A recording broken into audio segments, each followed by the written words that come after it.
ಓಂ ಪವಿತ್ರಂ ಚರಿತಂ ಯಸ್ಯಾಹ ಪವಿತ್ರಂ ಜೀವನಂ ತಥಾ ಪವಿತ್ರತಾ ಸ್ವರೂಪಿಣ್ಯೈ ತಸ್ಯೈ ಕುರ್ಮೋ ನಮೋ ನಮಃ. ಶ್ರೀ ಶಾರದಾ ದೇವಿ ಜೀವನಗಂಗಾ ಧ್ವನಿ ತುಣುಕು 89. ಹಿಂದಿನ ಧ್ವನಿಯ ತುಣುಕಿನಲ್ಲಿ ಗಿರೀಶ್ ಚಂದ್ರ ಘೋಷ್ ಅವನ ಮಗ ಶ್ರೀಮಾತೆಯವರ ದರ್ಶನವನ್ನ ಮಾಡಿಸಿದ್ದನ್ನ ನಾವು ಗಮನಿಸಿದ್ವಿ. ಈಗ ಅದರ ಮುಂದುವರೆದ ಭಾಗ. ಶ್ರೀಮಾತೆಯವರ ದರ್ಶನ ಮಾಡಿಸ್ತು ಆ ಮಗು ಗಿರೀಶನಿಗೆ. ಇಲ್ದಲೆ ಹೋಗಿದ್ರೆ ಅವನು ಅವರ ಹತ್ತಿರ ಬರೋದಕ್ಕೆ ಸಾಧ್ಯವೇ ಇರ್ತಿರ್ಲಿಲ್ಲ ಅಂತ ತೋರತ್ತೆ. ಇದೇನೇ ಇದ್ರೂ ಕೂಡ ಗಿರೀಶ ಈ ಮುದ್ದು ಮಗುವನ್ನ ಕಳೆದುಕೊಂಡು ಈಗ ಮಂಕಾಗ್ಬಿಟ್ಟಿದ್ದಾನೆ. ಈಗ ಪುನಃ ಸ್ವಾಮಿ ನಿರಂಜನಾನಂದರು ಅವನ ನೆರವಿಗೆ ಬಂದರು. ಜಯರಾಮ್ ಬಾಟಿಗೆ ಹೋಗಿ ಮಾತೆಯ ಸಾನ್ನಿಧ್ಯದಲ್ಲಿ ಕೆಲವು ದಿನ ಅಲ್ಲಿ ಇದ್ದು ಬರೋ ಹಾಗೆ ಗಿರೀಶ್ ಚಂದ್ರನಿಗೆ ಸಲಹೆಯನ್ನು ಕೊಟ್ಟರು. ತಾವು ಸ್ವತಃ ಅವನ ಸುಖ ಮಾರ್ಗದರ್ಶಕರಾಗಿ ಅವನ ಜೊತೆಯಲ್ಲೇ ಹೊರಟರು. ಇವರೊಂದಿಗೆ ಇನ್ನೂ 3 ಯುವ ಸನ್ಯಾಸಿಗಳು ಕೂಡ ನೆರವಿಗೆ ಬಂದರು. ಆ ಒಬ್ಬ ಅಡಿಗೆಯ ಬ್ರಾಹ್ಮಣನೂ ಕೂಡ, ಒಬ್ಬ ಕೆಲಸದವನು ಕೂಡ ಇದ್ರು. ಇವರೆಲ್ಲರೂ ಕೂಡ ಕಾಮಾರಪುಕುರದ ಮೂಲಕ ಜಯರಾಮ್ ಬಾಟಿಯನ್ನ ತಲುಪಿದ್ರು. ಜಯರಾಮ್ ಬಾಟಿಗೆ ಬರ್ತಾ ಇದ್ದ ಹಾಗೆ ಗಿರೀಶನ ಮನಸ್ಸೆಲ್ಲ ಶ್ರೀಮಾತೆಯವರ ಭಾವದಿಂದ ರಂಜಿತವಾಗಿತ್ತು. ಅವನು ನೇರವಾಗಿ ಹೋಗಿ ಕೆರೆಯಲ್ಲಿ ಸ್ನಾನ ಮಾಡಿ ಒದ್ದೆ ಬಟ್ಟೆಯಲ್ಲಿಯೇ ಶ್ರೀಮಾತೆಯವರಿಗೆ ಬಂದು ಪ್ರಣಾಮವನ್ನು ಸಲ್ಲಿಸಲು ಹೋದ.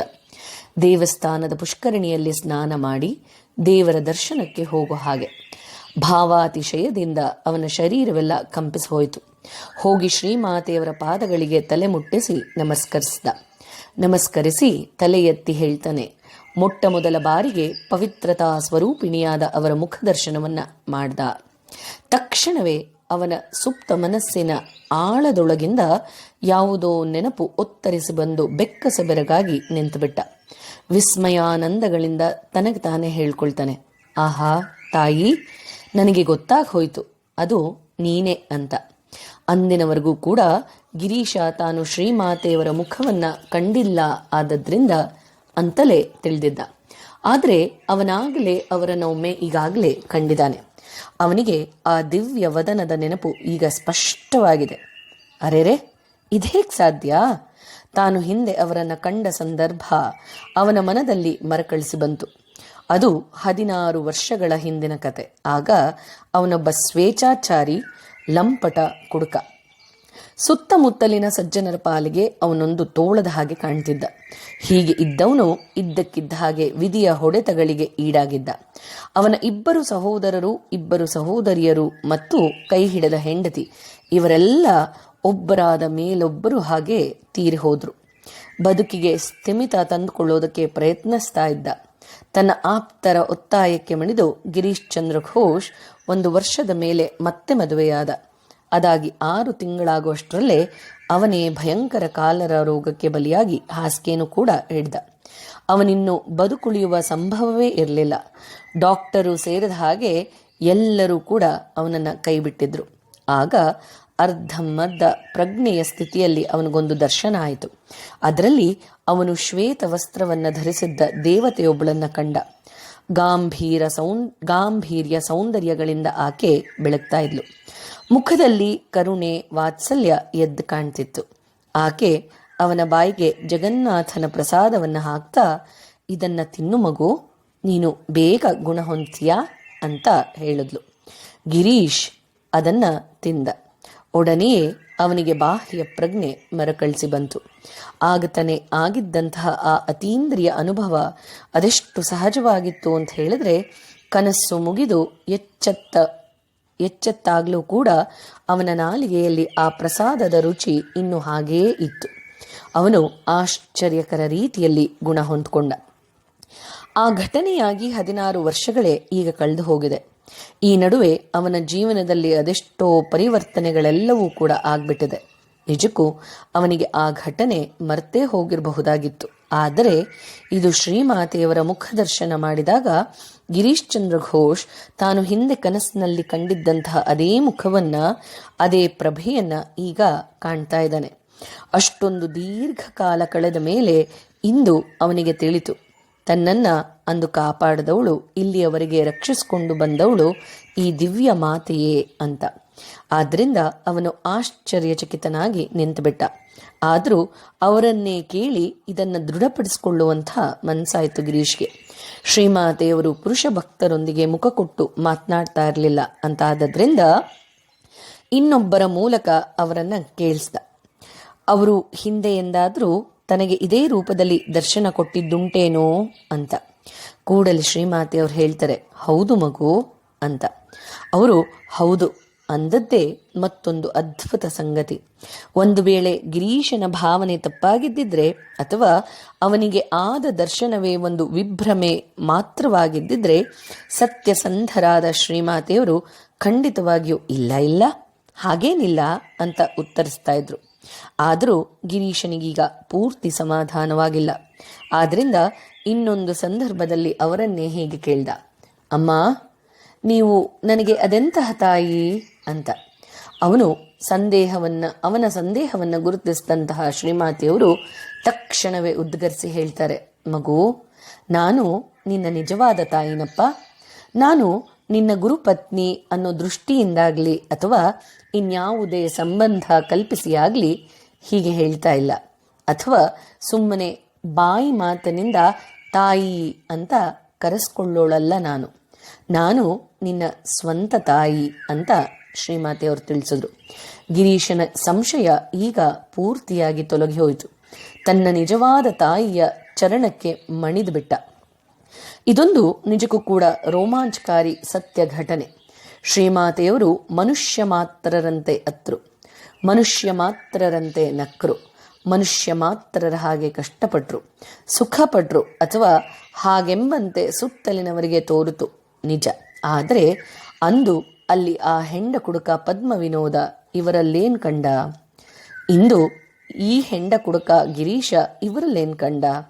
ಪತಿತ ಪಾವನಿಯಾದ ದೇವಿಯನ್ನ, ಸತ್ಯ ಸನಾತನಿಯಾದ ಸಾಕ್ಷಾತ್ ಜಗನ್ಮಾತೆಯನ್ನ. ಶ್ರೀಮಾತೆ ಶ್ರೀ ಶಾರದಾದೇವಿಯವರು ಗಿರೀಶ್ ಚಂದ್ರ ಘೋಷನಿಗೆ ಅವನ ತಾರುಣ್ಯದಲ್ಲಿ ಕಾಯಿಲೆ ಬಂದ ಸಂದರ್ಭದಲ್ಲಿ ದರ್ಶನ ಕೊಟ್ಟ ಘಟನೆ ಅವರ ದೈವತ್ವವನ್ನ ಸ್ಥಿರೀಕರಿಸುವಂತಹ ಒಂದು ಸ್ಪಷ್ಟ ನಿದರ್ಶನವಾಗಿ ಮೂಡಿಬರುತ್ತೆ. ಗಿರೀಶ ಜಯರಾಂಬಾಟಿಯಲ್ಲಿ 2-3 ತಿಂಗಳಿನಷ್ಟು ದೀರ್ಘಕಾಲ ಅಲ್ಲೇ ಉಳಿದುಕೊಂಡ.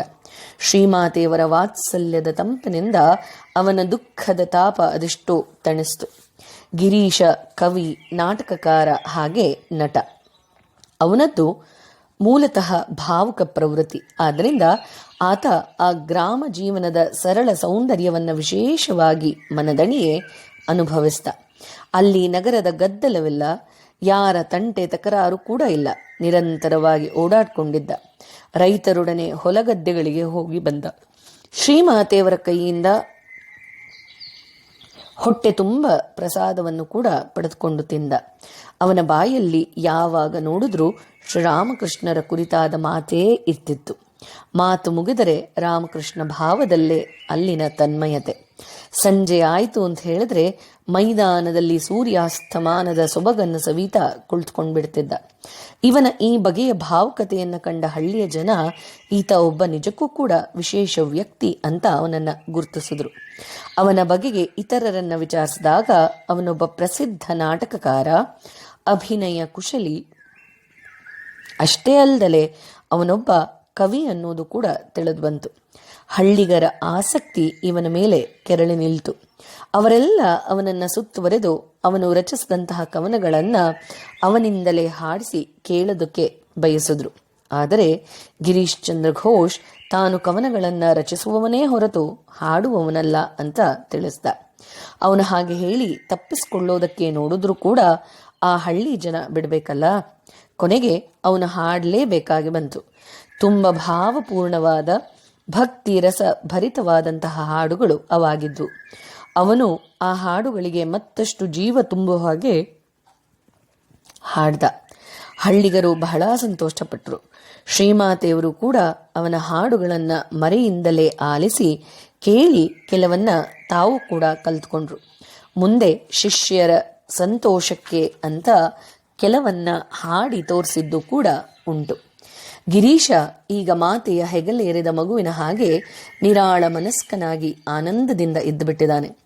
ತಾಯಿಯನ್ನ ಅದೆಷ್ಟೊಂದು ಸನಿಹದಿಂದ ಕಾಣ್ತಾ ಆಕೆಯ ದಿವ್ಯತೆಯನ್ನ ಮತ್ತಷ್ಟು ಮಗದಷ್ಟು ನಿಚ್ಚಳವಾಗಿ ನೋಡ್ತಾ ಆಕೆಯ ಮೇಲಿನ ಅವನ ವಿಶ್ವಾಸ, ಭರವಸೆ, ಆದರಗಳು ನೂರ್ಮಡಿಗೊಳ್ತಿವೆ. ಆದರೆ ಆ ಮಹಾತಾಯಿಯ ಜೊತೆಯಲ್ಲೇ ವಾಸಿಸ್ತಾ ಇರುವಂತಹ, ಅವರೊಂದಿಗೆ ಒಬ್ಬಳೇ ತಾಯಿಯ ರಕ್ತವನ್ನು ಹಂಚಿಕೊಂಡು ಹುಟ್ಟಿದಂತಹ ಶ್ರೀಮಾತೆಯವರ ತಮ್ಮಂದರು ಅಂತ ಅನ್ನಿಸ್ಕೊಂಡೋನ್ನ ನೋಡ್ತಾ ಇದ್ದಾನೆ. ಅವನಂತಹ ಶ್ರದ್ಧಾವಂತನಿಗೆ, ಶ್ರೀಮಾತೆಯ ಅಭಿಮಾನಿಗೆ ಈ ಆರೋಗ್ಯವನ್ನ, ಈ ಅಯೋಗ್ಯರನ್ನ ಕಂಡು ಹೇಗನ್ಸಿರ್ಬೇಕು. ಆದರೆ ಆ ತಮ್ಮಂದಿರೂ ಕಡಿಮೆ ಏನಲ್ಲ, ಇವನ ಶ್ರದ್ಧೆಗೆ ಸರಿದೂಗುವ ಹಾಗೆ ಅವರ ಅಶ್ರದ್ಧೆ. ಅಂತೂ ಒಂದು ದಿನ ಗಿರೀಶನಿಗೂ ಕೂಡ ಆ ತಮ್ಮಂದಿರಲ್ಲಿ ಹಿರಿಯನಾದ ಕಾಳಿಮಾವನಿಗೂ ಹತ್ಕೊಂಡೇ ಬಿಡ್ತು ವಾಗ್ಯುದ್ಧ. ಶ್ರೀಮಾತೆಯವರು ಸಾಕ್ಷಾತ್ ಜಗನ್ಮಾತೆ ಅಂತ ಗಿರೀಶ್ಚಂದ್ರ ಘೋಷ್. ಬಿಡಿ ಅದೆಲ್ಲ ಉತ್ಪ್ರೇಕ್ಷೆಯ ಮಾತು. ಅವಳು ನಿಮ್ಮ ಹಾಗೆ ಒಬ್ಳು ಸಾಧಾರಣ ಮನುಷ್ಯಳು.